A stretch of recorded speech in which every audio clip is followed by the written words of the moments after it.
Hi, welcome back to the channel. My name is Lisa Elvin Staltari, and this is my channel, Have Roots Will Travel. I am a genealogist and a passionate traveler.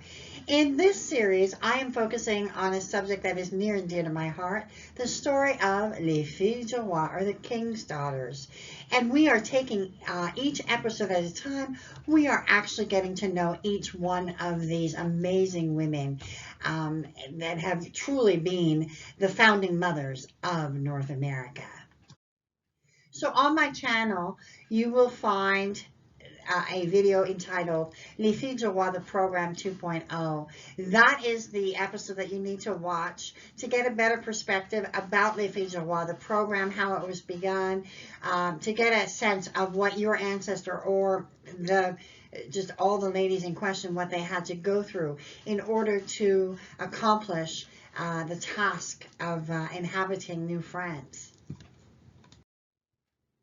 The lady we are going to look at today is not related to me. She's actually a viewer request, Marie Hubert. She happens also to be a great-grandmother of one of my dear friends. And so with that in mind, let's have a look at Marie Hubert and what she brought to New France.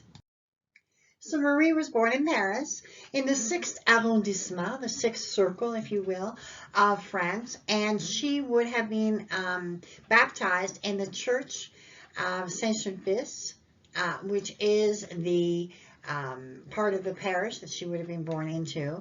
And it was constructed in 1646, the new church, the church that we see here. So that means that when Marie was born in 1655, that church was only 9 years old. Just amazing to me. Now the particular church that was there before was there for many, many hundreds of years beforehand. But this is the church that you can actually visit, and there are still services there as well. And so the 6th arrondissement is an area that is referred to as Luxembourg because it sits on near the seat of the Senate and the garden that is situated right next to the Rive Gauche. There are some world famous educational institutions and all of that. A very, very prestigious part of France that we have seen a lot of ladies come from. So that's probably one of the most I don't know if it's more affluent, but certainly educationally and culturally, very, very advanced, if you will. So at the age of 15, just amazing to me the ages of some of these young ladies, she would have left for New France upon her father's passing. There is no mention of any dowry. Or any kind of money. Doesn't mean she didn't have any. Just could not find any evidence of it. She would arrive on the Nouvelle France on July 30th, 1670. And she would join other Filles du Roi that we've studied. We've studied Elizabeth Agnes Neuffive, which was number 2 video. Elizabeth Salé, number 3. Marie Desnoyons, number 9. Jeanne Frassel, 29. And Marie Lefebvre, number 32. And Agathe Merlin, number 14.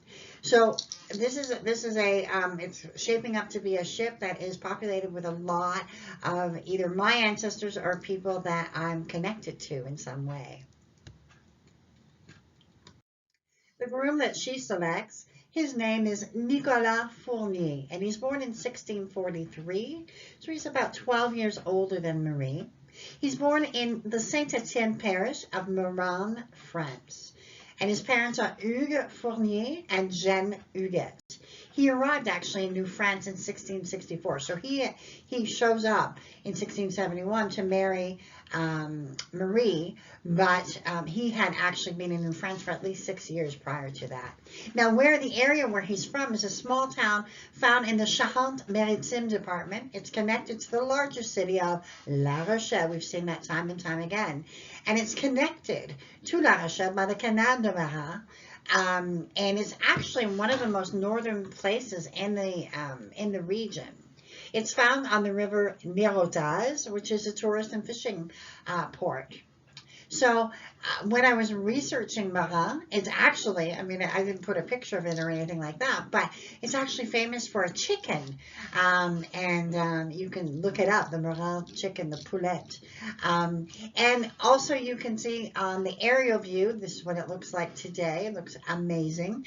And on the right side of your screen, you see the ruins of the church, Saint Etienne, or the remnants of the church that he would have been baptized in. So Marie arrives on July 30th, and 2 months later, September 30th, there she is getting married to Nicolas.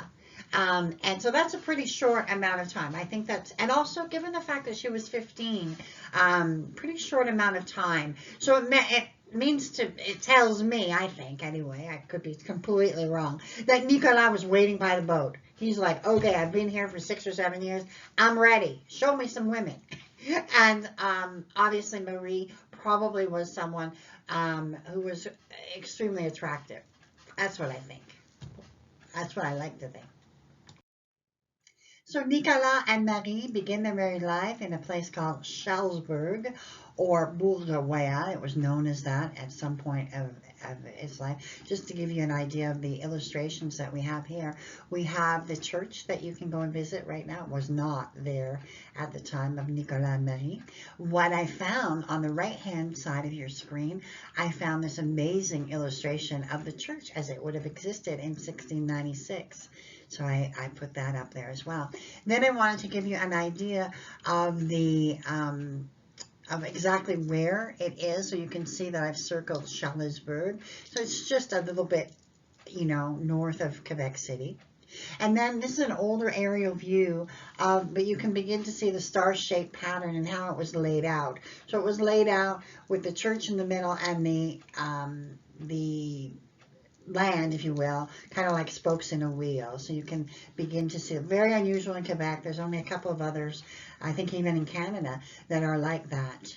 So let's get a little bit of a history of this area. It began as a Seigneurie of Notre-Dame-des-Anges in 1626, and the seigneurie was extended from the Charles River, hence its name of Shellsburg. And in 1665, Jean Talon, the intendant, wanted to establish some new villages. Shellsburg was laid out in that star-shaped pattern, and this was the concession that it became. So now they're settling down, and they're having their children. They have in all 6 children. Marie married, their firstborn, Marie marries Pierre Grondin and has 4 children. And then we have Germain de Michel, who marries Marie-Catherine Berriot and had 2 children before his untimely death. Françoise d'Ambroise, their 3rd child, married Pierre Lefebvre dit Boulanger and had 4 children. She then marries Antoine Blais and has 6 children. I just want to point out, for those of you who heard that name, Pierre Lefebvre dit Boulanger, that was actually the son of Marie Ursule Arcula, who was actually the very first fille du roi that we studied. So the families are interconnected in ways that you can't imagine. So always be looking when you're doing research to see who's marrying who. It's so interesting. Jean marries Marie-Madeleine Fradette, and they have 5 children. Georges dit Jacques. You notice that the dit name can also be for the first name, so also known as Jacques. And he marries Marie-Françoise Mélenchon and has 15 children. He makes up for all the rest, 12 of whom reach adulthood. Now, their last child, Jeanne, I don't have any further information, but I do have some ideas on that I'm going to share with you in a few more slides. Unfortunately, Nicolas would die at the age of 55, leaving behind 6 children, the oldest being 14 and the youngest 2 months. We don't know for sure when exactly, so these are approximate. The death record seems to indicate that he may have died at sea. The Fournier Association erected a monument to him and Marie in 2008. It is in Beaumont, which is a little further down the road, where some of his descendants, helped to found. I've included the website for the Fournier Association should you want to check it out. There's so much information on it. It really is one of the best I've seen, actually, so check it out. He's buried in the old cemetery of Charlesbourg, and you can actually go and visit that. So her husband passes away in approximately 1687. Marie actually finds a new husband 4 years later. Very unusual to last that long as a single mother, so I think that says a lot about her strength, that she could do that. She didn't get married right away. And when she did get married, she chose an interesting fellow. He was a soldier, and he was born in 1665 from all evidence. And his name is Jean Gachet de Debreuil, and he was, definitely just come over from France. And they were married in 1691, in February of 1691. They do not have any children together, but what we believe, and even though the wonderful Peter Gagne writes in his book that Marie Huberts dies at Charlesbourg, I actually think that she did not die. I believe that she returned to France with her new husband.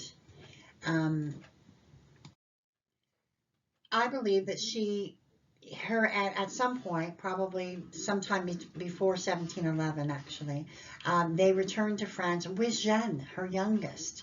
And I think that's why we don't have any further records of Jeanne. And it seems logical. And I believe this is, a scholar that has been studying this and has seen evidence. So I tend to believe this. I don't know why. This is actually the first fille du roi that I have seen who returns to France at the end of her life. So, and I'm sure she's not the only one. It's just the first one that I've seen. So according to the information that I've been able to gather, it does not appear that Marie dies in Quebec, rather that she dies in France, and lives out the rest of her life in France. More information is needed, of course, always, but there's no proof of any kind that she would have, that she was still in Quebec, in New France, from a certain time. So we just have to surmise. There's no death record, there's no nothing. So that, and for either of them, and for Jeanne as well. So I think that's why the supposition is that they returned to France. And with that, we end our number 36. Can you believe we're on number 36 episode of these mini biographies? I hope you've enjoyed Marie Hubert, and I look forward to seeing you on video number 37. Until then, au revoir.